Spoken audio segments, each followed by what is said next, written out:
രണ്ടാം സ്ഥാനമുള്ള ഒരു എയർപോർട്ടാണ് നമ്മൾ ഈ കാണുന്നത് ദുബായ് ഇന്റർനാഷണൽ എയർപോർട്ട് എന്ന് പറയുന്നത്. 1980-കളിലാണ് ഇവർ സ്വന്തമായിട്ട് ഒരു ഏവിയേഷൻ ഒരു എയർലൈൻ കമ്പനി സ്റ്റാർട്ട് ചെയ്യുന്നത്. അത് പാകിസ്ഥാൻ ഇന്റർനാഷണൽ എയർലൈൻ കമ്പനി എന്ന് പറയുന്ന PIA കയ്യിൽ നിന്ന് 3 എയ്റോപ്ലെയിൻ കടം വാങ്ങിച്ചു തുടങ്ങിയ എയർലൈൻ കമ്പനിയാണ്. അതിന് പറയുന്ന പേരാണ് എമിറേറ്റ്സ്. കേട്ടിട്ടുണ്ടല്ലോ, എമിറേറ്റ്സ് എന്ന് പറയുന്ന എയർലൈൻ ലോകത്തിലെ തന്നെ ഏറ്റവും ബ്യൂട്ടിഫുൾ ആയിട്ടുള്ള ലക്ഷറിയസ് ആയിട്ടുള്ള അല്ലെ ഒരു എയർലൈൻ ആണ് എമിറേറ്റ്സ് എന്ന് പറയുന്ന എയർലൈൻ. ലോകത്തിലെ ഏറ്റവും കൂടുതൽ ഷോപ്പിംഗ് മാളുകൾ കണ്ടില്ലേ, ദുബായ് മാൾ എന്ന് പറയുന്ന ഷോപ്പിംഗ് മാൾ. അതുകൂടാതെ തന്നെ ലോകത്തിലെ ഏറ്റവും വലിയ ഇൻഡോർ തീം പാർക്ക് അതുകൂടെയാണ്. ലോകത്തിലെ ഏറ്റവും വലിയ ഇൻഡോർ ഐസ് പാർക്ക് അതുകൂടെയാണ്. ലോകത്തിലെ ഏറ്റവും വലിയ വാട്ടർ തീം പാർക്ക് അതുകൂടെയാണ്. ലോകത്തിലെ ഏറ്റവും വലിയ ബൊട്ടാണിക്കൽ ഗാർഡൻ മിറാക്കിൾ ഗാർഡൻ എന്ന് പറയുന്ന 15 ഏക്കറിൽ മരുഭൂമിയിൽ മനുഷ്യൻ ഉണ്ടാക്കിയെടുത്ത് 250 മില്യൺ പ്ലാന്റ്സും 50 മില്യൺ ഫ്ലവേഴ്സും കൊണ്ട് ഉണ്ടാക്കിയ വലിയൊരു ഭൂമിക ഒരു എന്താ പറയുന്ന പൂക്കളുടെ പ്രപഞ്ചം നമുക്ക് ഞാൻ കാണാൻ പറ്റും. അത്തരത്തിൽ ഒരുപാട് കാര്യങ്ങൾ മനുഷ്യൻ ഉണ്ടാക്കിയെടുത്ത അത് വെറും 20 വർഷം കൊണ്ട് ഉണ്ടാക്കിയെടുത്ത ഒരു മാജിക്കൽ ലാൻഡാണ്. അത് മാത്രമല്ല ഈ രാജ്യത്തിന്റെ ഏറ്റവും വലിയ പ്രത്യേകതകളിലൊന്നും നിങ്ങൾ ഈ പോകുന്ന വഴികളിൽ കാണുന്ന പച്ചപ്പാണ്, ഈ കാണുന്ന ഗ്രീനറിയാണ് ഈ രാജ്യത്തിന്റെ ഏറ്റവും വലിയ സ്വത്ത് എന്ന് പറയുന്നത്. കാരണം ഒരു മരുഭൂമി ഇപ്പൊ നമുക്ക് തരിശായ ഒരുപാട് സ്ഥലങ്ങളുണ്ട് അല്ലെ. തരിശായ സ്ഥലങ്ങൾ ഇതുപോലെ പച്ചപ്പായി മാറ്റിയെടുക്കണമെങ്കിൽ ഒരു മനുഷ്യന് എത്ര എഫേർട്ട് ചെയ്യണ്ടേ അല്ലെ, ഒരുപാട് എഫേർട്ട് ചെയ്താൽ അങ്ങനെ കാണാം. അത്തരത്തിൽ ഇങ്ങനെ തരിശായി കിടക്കുന്ന സ്ഥലങ്ങളിലാണ് പലതിലും നമുക്ക് അവർ വരുന്ന സമയത്ത് നിങ്ങൾ ശ്രദ്ധിച്ച ഒരു കാര്യം, ശ്രദ്ധിച്ചോ ഇല്ലെന്ന് അറിയില്ല, നിങ്ങൾ എവിടെയെങ്കിലും ഓവർഹെഡ് കേബിൾസ് ഉണ്ടോ? ഇലക്ട്രിക് വയറുകളോ ടെലിഫോൺ കേബിളുകളോ പോസ്റ്റുകളോ അത്തരത്തിൽ എന്തെങ്കിലും കാര്യങ്ങൾ നിങ്ങൾ കണ്ടോ അതിനകത്ത്? ഇല്ല, അതൊക്കെ അവിടെ പോയി മാഞ്ഞു പോയതെല്ലാം അണ്ടർഗ്രൗണ്ടാണ് അല്ലെ, ഭൂമിയുടെ താഴെയാണ് പോകുന്നത്. അത് കൂടാതെ പോകുന്ന വഴിയിൽ ഇവിടെ ഡ്രെയിനേജ് കണ്ടോ? വെള്ളം പോകുന്ന അല്ലെങ്കിൽ പൊട്ടിപ്പൊളിഞ്ഞ സ്ലാബുകളിലെ ഡ്രെയിനേജുകളോ അല്ലെങ്കിൽ ഭയങ്കര സ്മെല്ല് വരുന്ന അല്ലെ, അങ്ങനത്തെ കാര്യങ്ങളൊന്നുമില്ല. ഇതെന്തുകൊണ്ടായിരിക്കും എല്ലാം അണ്ടർഗ്രൗണ്ട് ആയത്? ഭംഗിക്ക് വേണ്ടി മാത്രമാണോ? ഒരിക്കലും അല്ല. ഭംഗി എന്ന് പറയുന്ന കാര്യത്തിന് വേണ്ടി മാത്രമല്ല ഇത്തരത്തിലുള്ള കാര്യങ്ങൾ അണ്ടർഗ്രൗണ്ട് ആക്കിയിരുന്നത്. കാരണം ഇവിടുത്തെ ഏറ്റവും പ്രഷ്യസ് എലിമെന്റിൽ ഒന്നാണ് വെള്ളം എന്ന് പറഞ്ഞു. കാരണം നമ്മുടെ നാട്ടിൽ നമുക്ക് വെള്ളം കിട്ടുന്ന അത്രയും സുലഭമായിട്ട് വെള്ളം കിട്ടാത്തൊരു നഗരമാണ് നമ്മൾ ഈ കാണുന്നത്. കാരണം നമ്മുടെ നാട്ടിൽ എത്ര തവണ നമുക്ക് മഴ കിട്ടാം? നോർമൽ ഒരു ആവറേജിൽ 6 മാസം മഴ ഉണ്ടാവാറുണ്ട് അല്ലെ. ഇപ്പൊ കാലാവസ്ഥ വ്യതിയാനം കാരണം പല സമയത്താണ് അല്ലെ. മാർച്ചിലൊക്കെ അനുഭവപ്പെടുന്ന ചൂട് എത്രയാ? ഒരു 40 ഡിഗ്രി ഒക്കെയാണ്. ഇവിടെ ജൂൺ ജൂലൈ ഓഗസ്റ്റിൽ ചൂട് 62 ഡിഗ്രി വരെ ഉയരാം. അത്തരത്തിൽ ഉയർന്ന ചൂടുകളാണ്. അത് മാത്രമല്ല എർത്ത് വാട്ടർ വളരെ കമ്മിയാണ്. ഇതാണ് മെയിൻ റിസോഴ്സസ് ഒരു രാജ്യത്തിന് വേണ്ടത്. അതൊന്നും ഇല്ലാത്ത നഗരം.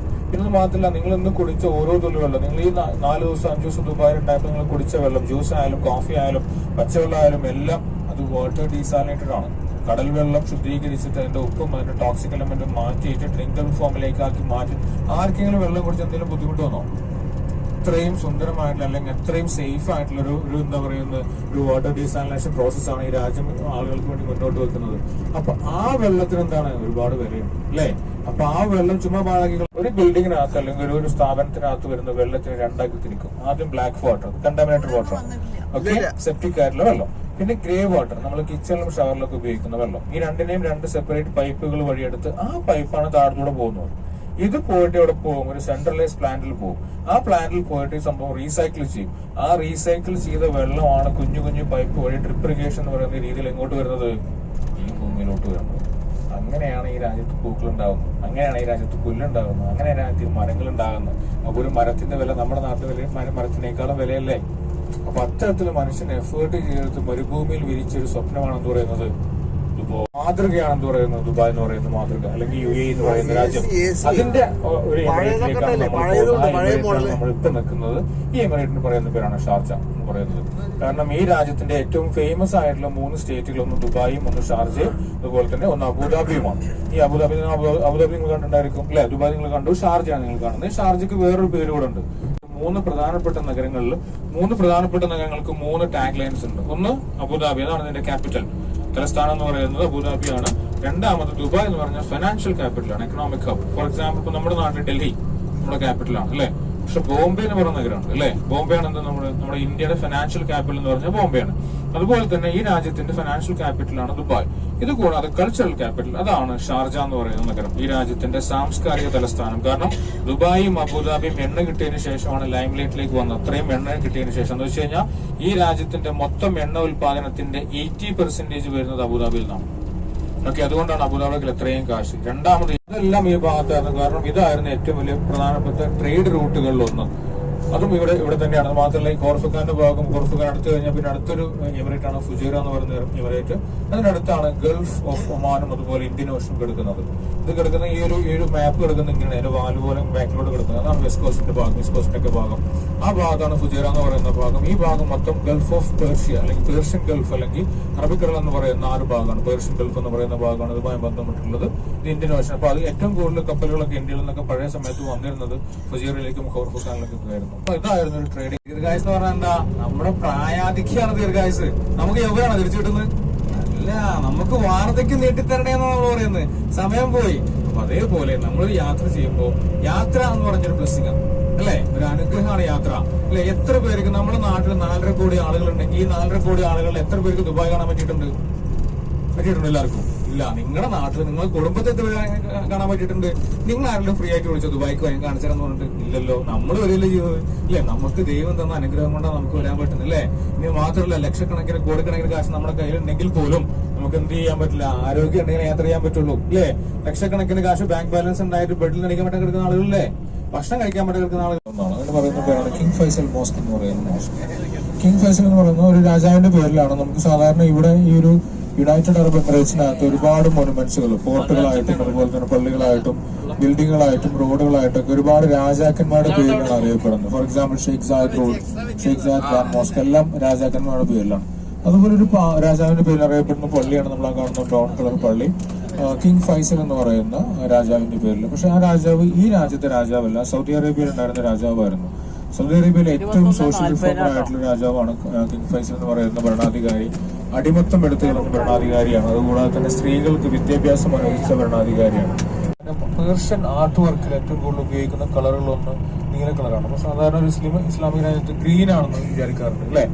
അപ്പൊ പക്ഷെ അതല്ല, ശരിക്കും റെഡ് കളറും അതുപോലെ ഗ്രീനും ആണ്, ബ്ലൂ ആണ് കൂടുതലായിട്ട് ഉപയോഗിക്കുന്നത് പേർഷ്യൻ ആർട്ട് വർക്കുകളിൽ. അപ്പൊ അതുകൊണ്ട് തന്നെ ആ ഒരു ഭാഗത്തിന്റെ റൂഫ് മൊത്തം ഒരു ബ്ലൂ കളർ. അത് പറയുന്നതാണ് ബ്ലൂ സൂക്ക് എന്ന് പറയുന്ന ഈ കാണുന്ന നേരത്തെ പറഞ്ഞ പള്ളി കിങ് ഫൈസൽ മോസ്ക് എന്ന് പറയുന്ന ഇവിടുത്തെ ഏറ്റവും പ്രധാനപ്പെട്ട പള്ളികളിലൊന്നാണ് നമ്മൾ ഈ കാണുന്നത് കിങ് ഫൈസൽ മോസ്ക്. റൈറ്റ് സൈഡിൽ കാണുന്നത് വളരെ പഴക്കം ചെന്ന പള്ളികളിലൊന്നാണ്. ഒരുപാട് പേർക്ക് നമസ്കരിക്കാൻ പറ്റുന്ന സിറ്റി സെന്ററിന് അകത്ത് തന്നെയാണ്. മാത്രമല്ല ഈ ഒരു എമിറേറ്റിന്റെ പ്രത്യേകത ഇതിന്റെയും അബുദാബിയുടെ, അബുദാബി വരുന്ന സമയത്ത് ശ്രദ്ധിച്ചെന്നറിയില്ല, അബുദാബിയുടെ മെയിൻ സിറ്റി കാണുമ്പോൾ റോഡിൽ തന്നെ പാർക്കുകൾ കാണാൻ പറ്റും. സിറ്റിക്കകത്ത് തന്നെ ഭയങ്കര ഗ്രീനറിക്ക് ഒരുപാട് ഇമ്പോർട്ടൻസ് കൊടുക്കുന്ന എമിറേറ്റുകളിലൊന്നാണ് ഷാർജയും അതുപോലെ അബുദാബി. വില്ലേജുകളുണ്ട്, ടൗണുകളുണ്ട്, സിറ്റികളുണ്ട്. അങ്ങനെയാണ് ഒരു ഗ്രാജുവലി ഡെവലപ്മെന്റ്സ് നമ്മുടെ നാട്ടിലുള്ളത്. പക്ഷെ ഇവിടെ അത്തരത്തിലുള്ള ഒരു ഡിവിഷനോ കാര്യങ്ങളൊന്നുമില്ല. കാരണം ഒരു സിറ്റിയുടെ ബിൽഡിങ്ങിനകത്ത്, ആ ബിൽഡിങ്ങിനകത്ത് തന്നെയാണ് ആളുകൾ താമസിക്കുന്നതും അവിടെ തന്നെയാണ് $1 million ബിസിനസ് നടക്കുന്നത്. കാരണം ഓൾമോസ്റ്റ് എല്ലാ ബിൽഡിങ്ങിന്റെയും ഗ്രൗണ്ട് ഫ്ലോറും ഫസ്റ്റ് ഫ്ലോറും കൊമേഴ്ഷ്യൽ പർപ്പസിനും ബാക്കി എല്ലാം റെസിഡൻഷ്യൽ പർപ്പസിനാണ് സാധാരണ ഇവിടെ ഉപയോഗിക്കുന്നത്. അപ്പൊ അത്തരത്തിലുള്ള ബിൽഡിങ്ങാണ് ചുറ്റും നമ്മൾ കാണുന്നത്. അത് മാത്രമല്ല ഷാർജയിലെ എയർപോർട്ട് വരുന്നത് കുറച്ച് ദൂരയിലാണ്, ഷാർജ സിറ്റിയിൽ നിന്ന് കുറച്ച് മാറിയിട്ട്. അതുകൊണ്ട് തന്നെയാണ് ഇവിടെ ഇത്രയും വലിയ ഹൈറൈസ് ബിൽഡിങ്ങുകൾ നമുക്ക് കാണാൻ പറ്റുന്നത്. കാരണം ദേര എന്ന് പറയുന്ന ഭാഗത്ത് നമ്മൾ പോയി കഴിഞ്ഞാൽ ഹൈറൈസ് ബിൽഡിങ്ങുകൾ വളരെ കുറവാണ് എയർപോർട്ടുമായി ബന്ധപ്പെട്ടുള്ള ഭാഗങ്ങൾ. പക്ഷെ ഇവിടെ ഷാർജയുടെ ഭാഗങ്ങളിൽ റെസിഡൻഷ്യൽ ഏരിയയിലൊക്കെ ഭയങ്കര വലിയ വലിയ ബിൽഡിങ്ങുകൾ നമുക്ക് കാണാൻ പറ്റും. കാരണം എയർപോർട്ട് കുറച്ച് ദൂരെ ആയതുകൊണ്ട്. സെയിം പർപ്പസ് ആണ് അല്ലിന്റെ ഒരു പർപ്പസ്. ഫോർ എക്സാമ്പിൾ ഇവിടുത്തെ ദുബായ് രാജാവിന്റെ പേര് നിങ്ങൾക്കറിയോ? എന്താണ്? ദുബായിൽ വന്നിട്ട് ദുബായ് രാജാവിന്റെ പേര് അറിയില്ല?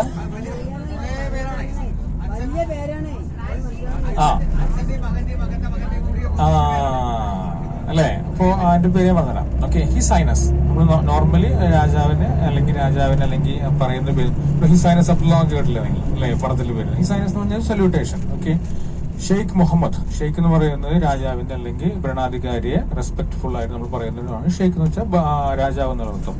മുഹമ്മദ് അദ്ദേഹത്തിന്റെ പേരാണ്. മുഹമ്മദ്. പിന്നെ ബിൻ എന്ന് പറയുന്ന ഒരു വാക്ക് കേൾക്കും, Mohammed bin Rashid Al Maktoum. His highness Sheikh Mohammed bin Rashid Al Maktoum എന്നാണ് ദുബായ് ഭരണാധികാരിയുടെ പേര്. ദുബായുടെ റെസിഡൻഷ്യൽ ഏരിയ എന്ന് പറയുന്ന സ്ഥലം. ദുബായുടെ കൾച്ചറിൽ പറയുന്ന സമയത്ത് മക്തൂം ബിൻ ബുത്തി എന്ന് പറയുന്ന ഒരു ട്രൈബൽ ലീഡർ, അദ്ദേഹത്തിന്റെ സബ്സെക്ഷൻ ആണ് മക്തൂം ഫാമിലീസ്.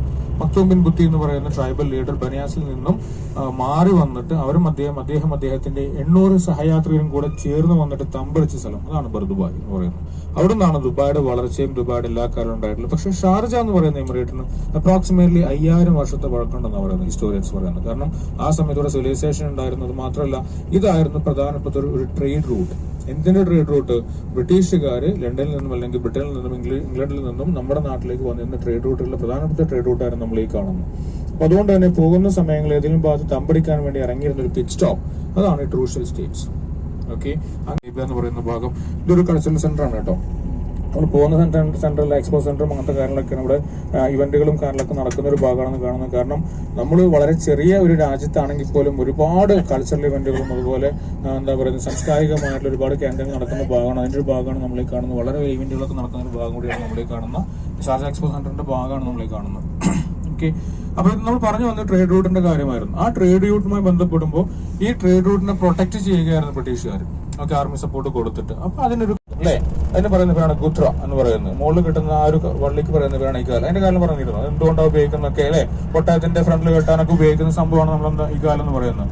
പിന്നെ സ്ത്രീകൾ കറുപ്പെടുക്കാൻ എന്തുകൊണ്ട് വെള്ള പുരുഷന്മാരും സ്ത്രീകൾ കറുപ്പെടുക്കാൻ കാരണം ഈ രാജ്യത്തിന്റെ അന്നത്തെയും ഇന്നത്തെയും ഏറ്റവും വലിയ ട്രേഡ് പാർട്ട്ണർഷിപ്പ് എന്ന് പറയുന്നത് ഇന്ത്യയുമായിട്ടാണ്. അവിടെ നിന്നാണ് ഓൾമോസ്റ്റ് എല്ലാ കാര്യങ്ങളും ഇങ്ങോട്ട് വന്നിട്ടുള്ളത്. ഈവൻ ക്ലോത്ത്സ് വരെ വരുന്ന അവിടെ നിന്നാണ്.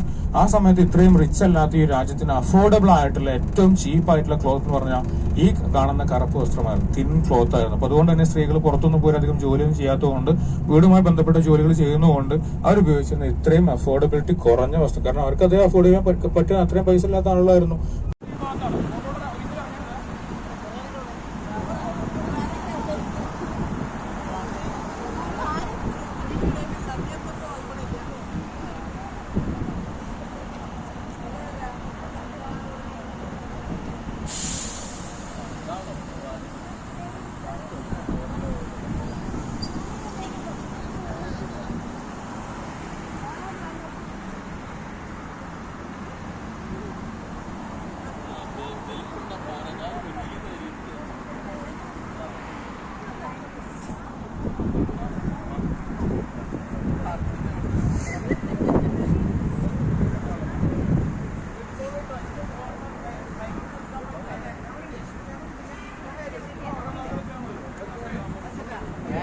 എന്താ ഈ പറയണൊക്കെ അറിയില്ലേ?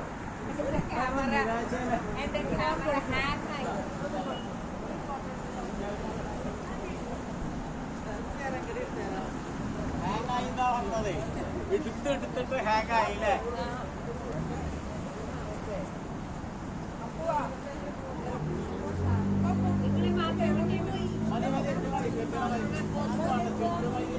അപ്പു സേ അപ്പു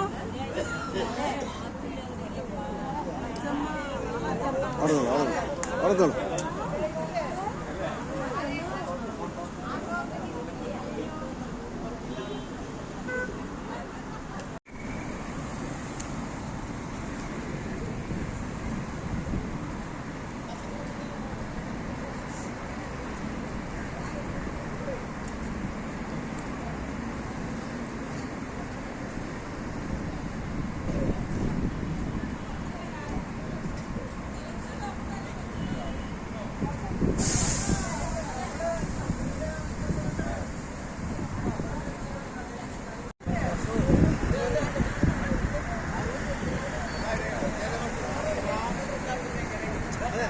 ഞാൻ എടുത്തു തരാം.